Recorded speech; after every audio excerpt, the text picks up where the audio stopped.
From the Intellifluence headquarters in sunny Scottsdale, Arizona, this is the Intellifluence Influencer Spotlight. In each episode, we sit down with an influencer from our network and we discuss their background as well as their unique approach to influencer marketing.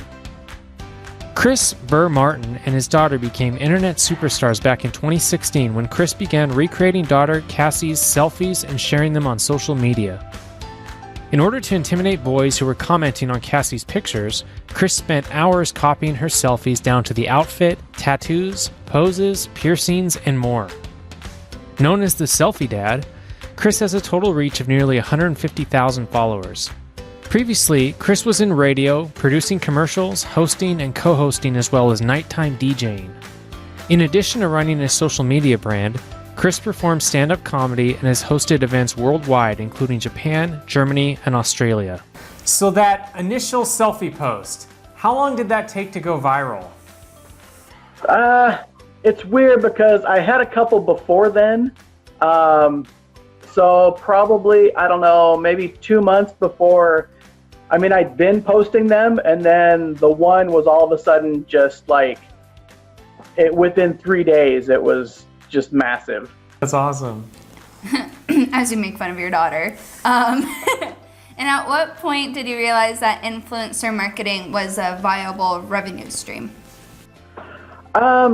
Because what I do in my real job, my real 40-hour-a-week job, is boring. I count boxes.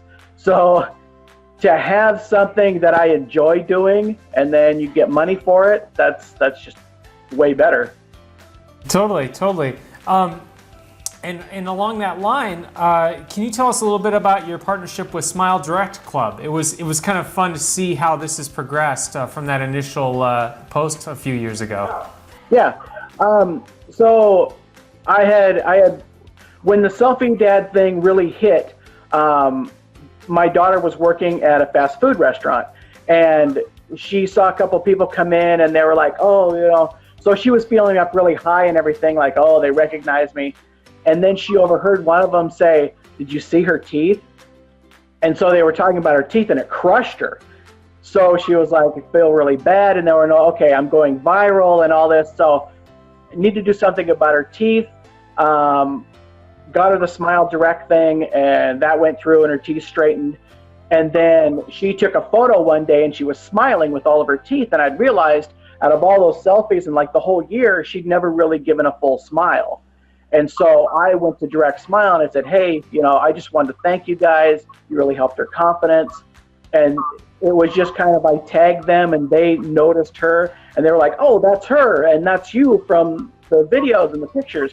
So we just got to talking over Twitter, and then it just snowballed from there, and they flew us down to Nashville and we met everybody, and it was just loads of fun. That's awesome. I love that the endorsement came after actually using the product and getting value out of it. Right, that was a huge thing. Because I knew what it was, I had no problem in going down there and going, no, this really worked. I mean, it wasn't just, hey, can you hold this up and smile? It was meeting the people that did it and everything. So that was the major changing point.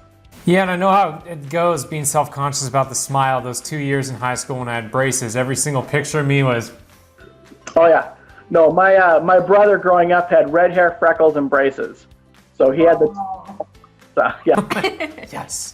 Yes. So what's the average day in the life of a SelfieDad, if there is such thing as an average day? You say there's a lot of counting boxes. Yeah, I do inventory control for a big food warehouse. But I spend a lot of time alone.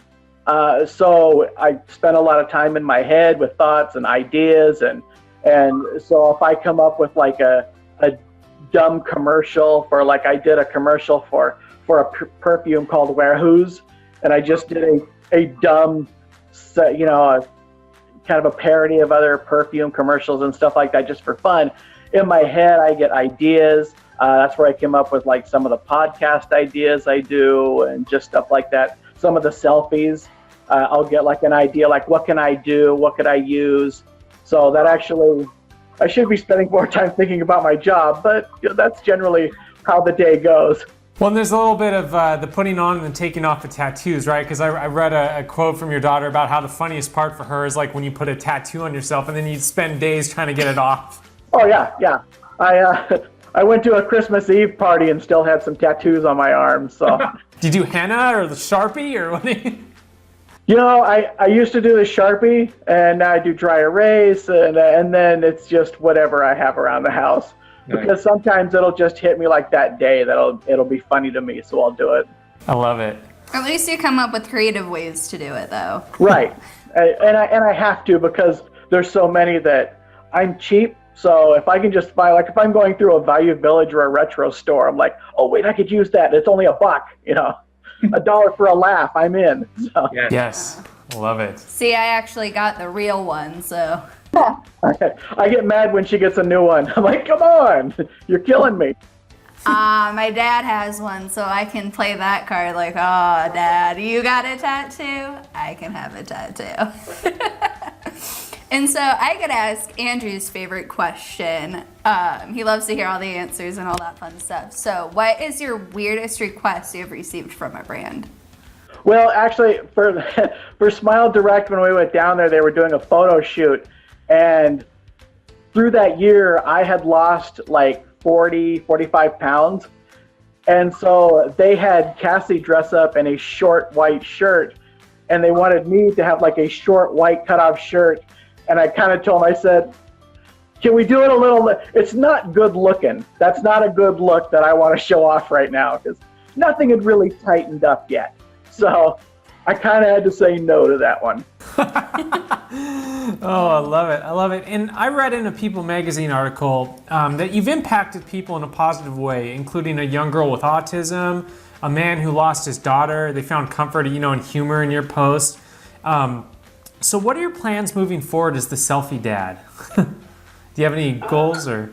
I don't know. I mean, I don't want to be the guy with 3 followers still putting on makeup. I got to think of other things to do. So that's why I keep my Instagram and stuff. I try and keep it light. I don't post anything serious. I've learned so much in the last 2 years just about people and the stuff they're going through. And so I just try and keep it lighthearted. I still get emails from people like, oh, that made me laugh, and just dumb things that I'll do throughout the day. I've always been that way, kind of the entertainer comedian guy. So if I see something funny, I'd rather post that than something big and serious. Just learning from my followers and everything. Like, they don't want to see anything serious. They just want to laugh and scroll. So that's just kind of my hopes, basically. Yeah, we need a lot more of that. So, that's awesome. And do you say you did some stand-up too, or some shows? Yeah, I've done stand-up. I've hosted a couple of shows. I used to host a charity, Blue and Gold charity for Boy Scouts. I'm the costume contest for the local Lilac City Comic-Con. I'm the host for that. I've been doing that for like 10 years. And it's just kind of keep you on your toes. I have no problem with a microphone and a crowd. So that's awesome. I'm still learning how to use mine. I'm not. It's different. Well, I have to ask, because you said you put on makeup. Have you gotten good at putting on makeup? We saved the hard-hitting stuff. Yeah, I gotta know. A little too good. In fact, you asked what the weirdest request was. I think I have up to now 13 marriage proposals. 9 are men, and the rest were women. So I must be doing something right. All right. I don't know how to recover from that. I love it. Oh my god. And so, where do you see influencer marketing heading in the next 5 years or so? Any more marriage proposals? Yeah, hopefully not. It's hard to say no. I see it going the way that you guys are doing it with you can kind of tell just people who've built themselves up. It's easy for people to like hire a celebrity and do all that. That comes with like if you get Will Smith, you know what you're getting. But I've seen a lot of people like on your site and stuff, and people that I've met on Instagram that do it. and they're normal people, you know. So I think that hits a lot easier and faster for other people to kind of, I don't know, just see it as themselves. That's awesome. So last question of the day, I got to know. So you originally started this to kind of deter the boys from the provocative comments on Cassie's account. Has that slowed down? Have you been successful in that regard? Yeah and no. It slowed down, but the challengers will come up every now and then to see if I'll do anything. But now that she's learned from just being like the viral celebrity, she's learned how to shut them down pretty fast. So I don't have to be watching all the time.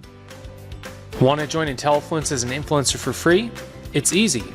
Visit Intellifluence.com, click on the influencers link, and then click on the Join for Free button to sign up. Once you have registered, you will get immediate access to our influencer marketplace where you can browse relevant offers from brands and apply on the spot. You'll also be eligible to receive attractive product and service pitches from brands. There's absolutely no cost to join as an influencer, so we hope you take advantage of our service. Also, be sure to like us on Facebook, follow us on Twitter, and well, you know the drill. Until our next episode, keep being awesome.